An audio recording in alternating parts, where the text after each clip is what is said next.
Queridos irmãos, paz e bem, de todo o coração nós retomamos este nosso compromisso, o encontro semanal, para que o nosso coração acolha não somente a cada um de vocês, mas sejamos acolhidos pelo coração de Cristo. E com o nosso coração nós acolhamos também a sua palavra, proclamada, refletida, meditada, a fim de que esta palavra cresça qual a semente que, encontrando a terra boa no coração de cada um de nós, possa produzir frutos, 60 e 100 por um. Muito obrigado pela sua companhia. Vamos lá, de todo o coração, meditando a palavra de Deus.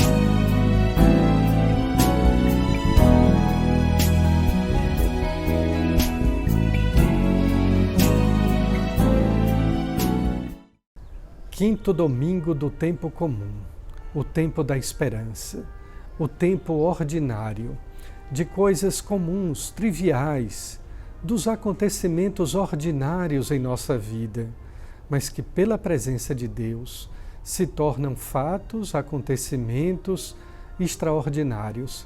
Aliás, tudo o que é visto com os olhos da fé possui um sentido, e tudo aquilo que é vivido com fé, desde as coisas mais simples, mais comuns, ganha um aspecto, uma conotação extraordinária. Esse é o tempo comum. Portanto, o Evangelho de hoje, sempre no ano B, o evangelista São Marcos, ele nos aponta que Jesus sai da sinagoga, ou seja, a nova e eterna aliança estava ali concentrada com o povo judeu, o povo da antiga aliança, o povo da aliança. E agora, esta aliança quer se expandir para todo o mundo, para todos os povos, para todas as pessoas. E é por isso então que Jesus vai a um lar, a uma casa, aonde se encontrava alguém com uma febre. Era a sogra de Pedro, alguém querido, alguém muito conhecido por Jesus e que recebeu dele uma missão. Aquela sogra que estava enferma, ela representa também toda a humanidade, doente, caída, de cama, prostrada pelo pecado. Aliás, a maldade, ou como nós costumamos dizer, o pecado e a doença, caminham sempre juntos. São coisas que nos abatem, que nos colocam de cama, no chão e por vezes até na lama, na terra, quando perdemos não somente a saúde, mas perdemos a vida. Deste modo, Jesus cura a sogra de Pedro. Um fato importante sublinhado pelo evangelista Marcos é que imediatamente ela começou a servir a todos que estavam na casa. Isto porque, quando nós somos curados, é para um bem maior, é para o serviço, é para o amor, é para o perdão. Consultem o Catecismo da Igreja Católica. Lá diz que o milagre acontece, que a cura se realiza, mas em vista da nossa salvação, em vista de um bem maior. Alguém ser curado, alguém ser libertado de uma doença, de morte, para continuar pecando, fazendo o mal, isto não faz sentido. E é por isso mesmo que o Catecismo da Igreja faz esta referência explícita e o evangelista São Marcos coloca como modelo a sogra de Pedro. Uma vez curada, ela pode sim agora servir a todos. Um outro fato interessante é que no pôr do sol, isto é, ao entardecer, levaram todos os outros doentes àquela casa onde Jesus estava. Esse fato do entardecer é muito interessante, porque o ocaso do dia, ele precede a escuridão da noite, as trevas do desconhecido. No escuro, tudo é mistério. No escuro, sem um bom facho de luz, nós pouco enxergamos. Por isso que precisamos de lanternas, de faróis. As cidades são bem iluminadas, porque a noite representa a escuridão, o mistério, o desconhecido. Aqueles doentes estavam não apenas no ocaso do dia, mas estavam também, possivelmente, no ocaso da vida. E quando levam até Jesus, em busca da cura, ele propõe uma luz, propõe a cura como libertação do pecado e da maldade. Mas ali também estavam pessoas de diversas doenças e que Jesus expulsou os demônios. É muito interessante que esses doentes, diz o versículo 32 do Evangelho de Marcos, estavam possuídos pelo demônio. Vejam bem, quem não é livre é possuído. Quem não é livre é escravo. Eu sou proprietário da minha vida, ou como a gente costuma dizer num provérbio popular, eu sou dono do meu nariz, isto é, sou dono da minha vida, dos meus destinos, eu sou livre para escolher. Uma pessoa possuída é uma pessoa que não é livre, não é dono do seu nariz, é possuído pelo demônio, mas é possuído também pelo pecado, é possuído por uma maldade, é possuído por uma lembrança triste do passado, é possuído pela raiva, possuído pelo rancor, possuído pelos seus instintos, pelos seus vícios, possuído por ideologias que impedem-na de caminhar para Deus e de fazer o mundo melhor. De fato, nós queremos nos libertar para sermos livres. É livre quem se deixa possuir por Deus. Um coração possuído pelo amor de Deus é um coração sempre livre. E Jesus, depois de libertar aquelas pessoas, vai a outros lugares da redondeza, porque Ele também quer ir até você, quer ir até o lugar onde nós nos encontramos, onde eu estou. Permita isso, para que Jesus não fique apenas nos templos e sinagogas, mas, acima de tudo, permita que você não seja possuído por absolutamente nada, por nenhum mal. Possuir na vida apenas o amor de Deus, para que sejamos livres, pois é para a liberdade que Ele nos libertou. Obrigado pela sua atenção. Vamos caminhando. Chega também aquele momento abençoado, um papo juvenil, descontraído, o papo de cruz, com a nossa amiga Lunara Aires, aquela jovem cheia de fé que também nos traz, especialmente aos jovens, uma mensagem de fé e de esperança. Fique agora com ela.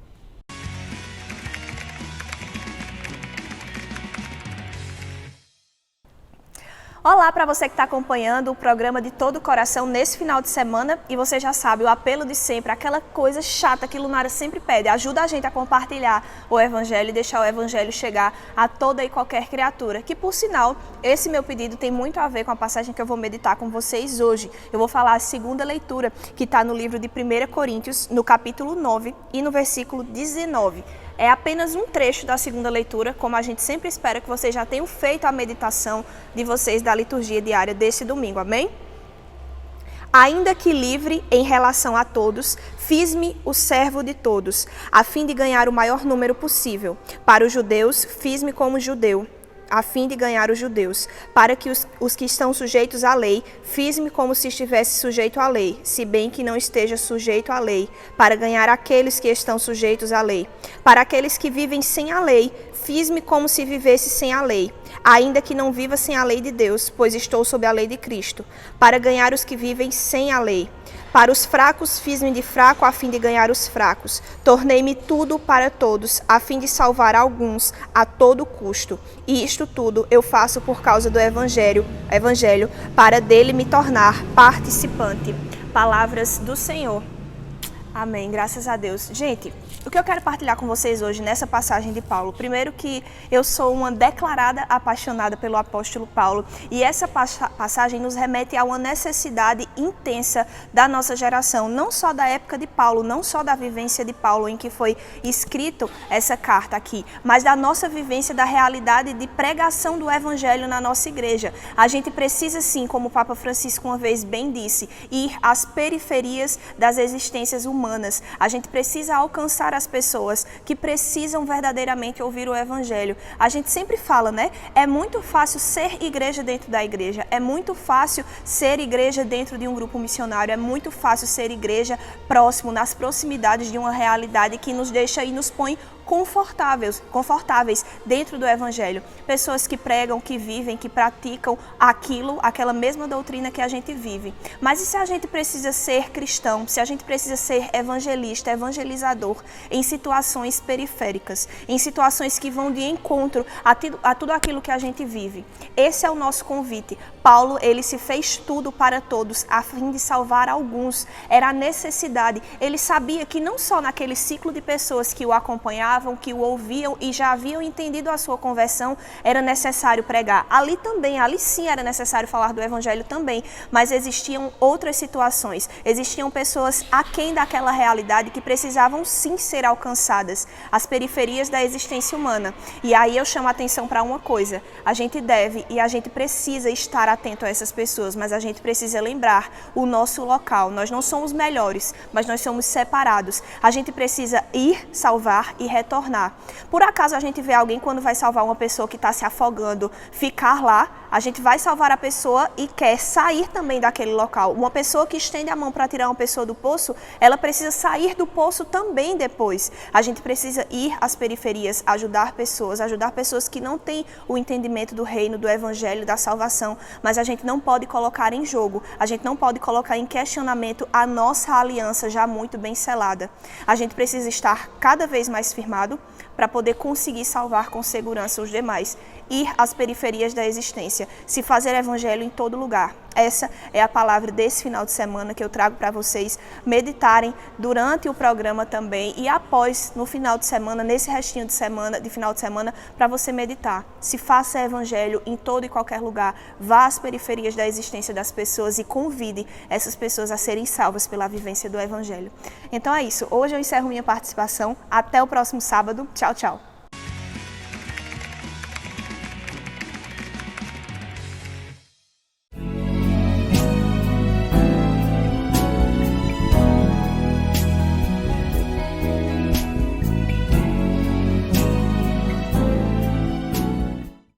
Chegamos ao final de mais um programa.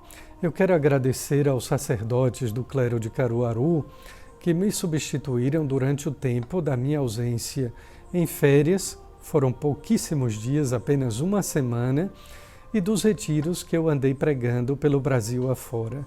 Muito obrigado a cada um deles, como também a minha gratidão a Pascom, ao Padre Jefferson, ao Tiago, que eles continuaram trabalhando com esses outros padres.